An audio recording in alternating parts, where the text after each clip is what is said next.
Hello friends, in the series of design of machine element lecture, it's our second lecture and today I have chosen one topic, that is type of stresses. I have to divide this topic into two parts, so I have written here part number 1. This topic is very important from mechanical engineering and civil engineering degree students, because strength of material subject is there in the degree mechanical and degree second year civil. Similarly, this topic is very important from diploma mechanical and diploma civil engineering students, as this topic plays important role for mechanical and civil engineering. And this is again important topic from machine design point of view. So after watching this video, student will able to understand, or objective that student will going to achieve, that is to understand the concept and types of stresses, and second to understand mathematical formulation of stresses. So first of all we have to see what do you mean by stress. See here, stress is equal to, or stress means, stress is the ratio of force per unit area. When force is going to act on any component per unit area, then stress will going to produce. So stress is equal to force per unit area. So P upon A. P is the notation of force. You can give notation F also. Here is the A for area.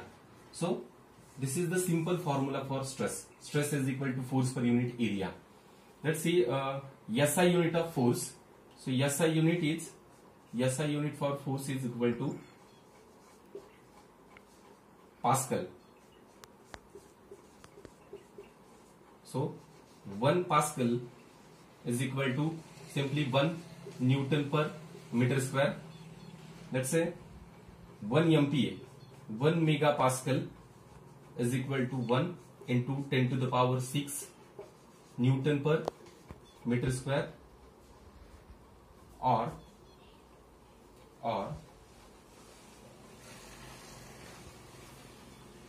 1 MPa is equal to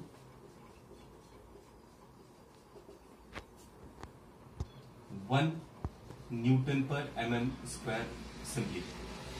Then again 1 GPa is equal to 1 into 10 to the power 9 Newton per meter square, or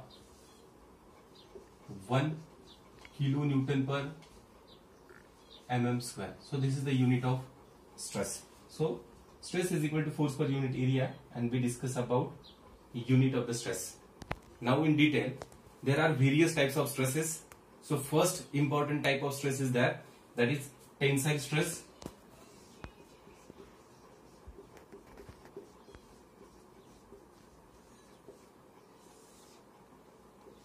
Tensile stress.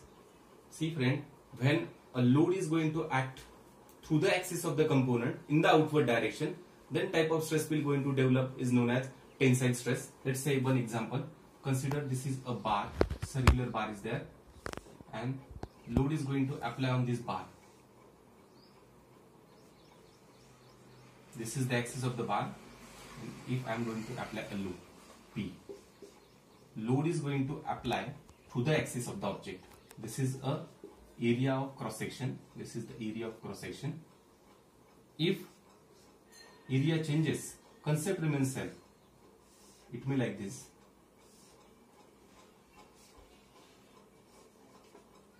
Or bar may like this.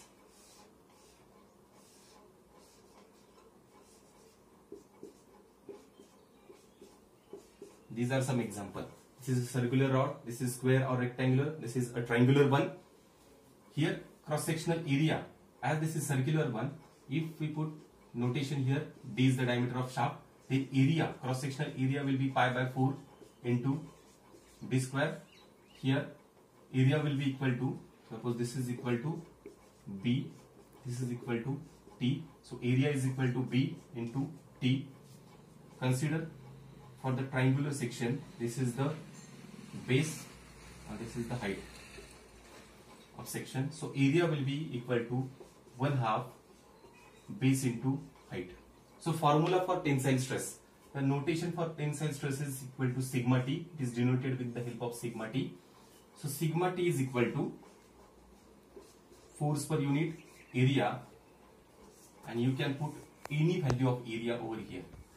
In case of circular section, area will be equal to pi by 4 into d square.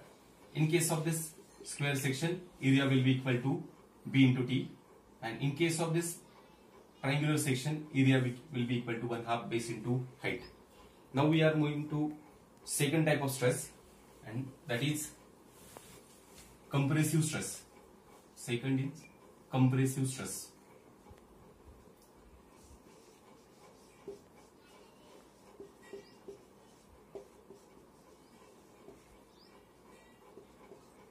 Denoted by sigma C. See friend, in tensile stress and compressive stress, one difference is that component is subjected to load in the outward direction in the tensile stress. Same components are there, but magnitude of load or nature of load will be in the inward direction through the axis. This is the difference. See, just I am going to change here, means arrow are in the inward direction. This is only difference. Remain or concept remains same. This is in the inward direction. Everything remains same. Area is not going to change. Only load is moving in the inward direction through the axis of the component. So area in case of circular section will remain same. In square section remains same, or rectangular section it will remain same. In the triangular section again it will remain same. And notation will be equal to sigma C. Sigma C is equal to force per unit area. You can put value of area over here. So this is related to compressive stress. So this is the second type of stress. So we study tensile stress, compressive stress. Now third type of stress is there, that is shear stress, which is again very important one. So third type of stress is shear stress. Now we are moving towards third type of stress, that is shear stress. Shear stress means what? When any component is subjected to equal and opposite direction in the tangential manner, then type of stresses developed is known as shear stress. See here, this is a plate number 1, top plate is there, this is plate number 1, this is plate number 2, both plates are connected together. Plate number 2 means consider that this is plate number 1, we have plate number 1, again we have plate number 2, this is plate number 2, both are connected together with the help of rivet. So this is a hole, here I have put one rivet. This is the 2D section, this is the 3D diagram. See here is the rivet. So condition of rivet is such that means force is going to act in this direction also, it is act in this direction also, means force is going to act in the equal and opposite direction,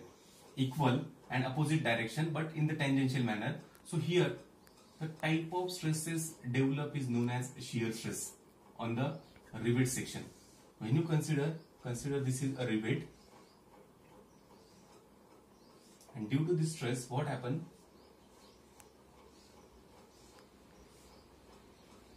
When excess force is going to occur, then it will going to fail. So this will be the failure area P, and here the type of stress developed is known as shear stress. So formula for shear stress, tau is equal to, again any type of stress is equal to force per unit area, tau is equal to force per unit area, and as D is the diameter of rivet, so P divided by pi by 4 into d square. This is a shear stress and this is a single shear stress. Same problem, but second type of stress, that is double shear stress. Double shear. If we have to join 3 plates with the help of single rivet, then a rivet will be subjected to double shear. See, this is P by 2, this is P by 2, and here is the P, load. This is the diameter D. See here is shear stress, here is again shear stress, and due to this it will going to fail. So this type of stress is known as, shear is going to act in the 2 points, so it is called as double shear stress. If you see in the 3D diagram, condition of rivet will be like this.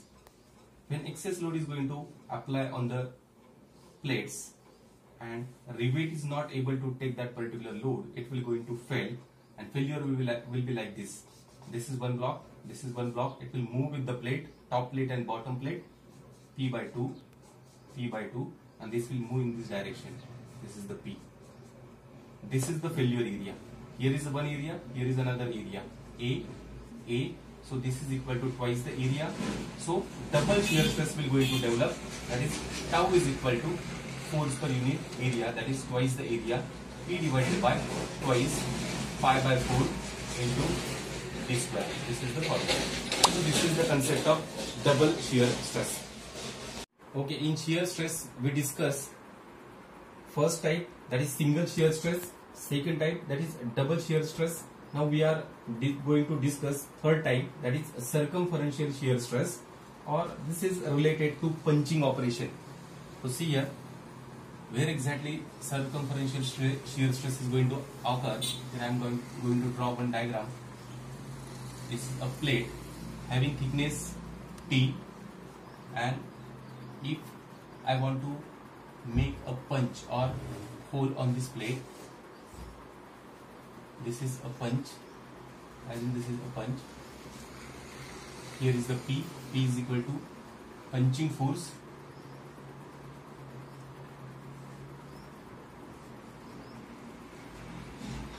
This is the diameter of punch.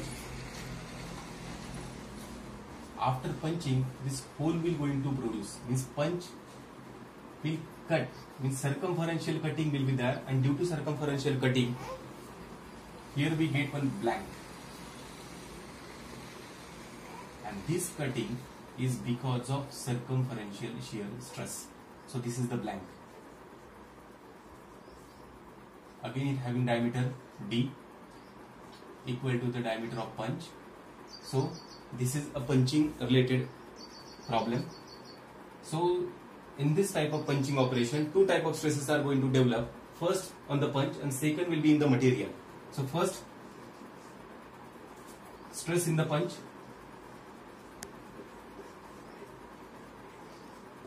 is equal to, here is the punch will move in the downward direction, it will come in contact with the material, and material will offer some resistance, and due to this what happen, compressive stress will going to develop inside the punch.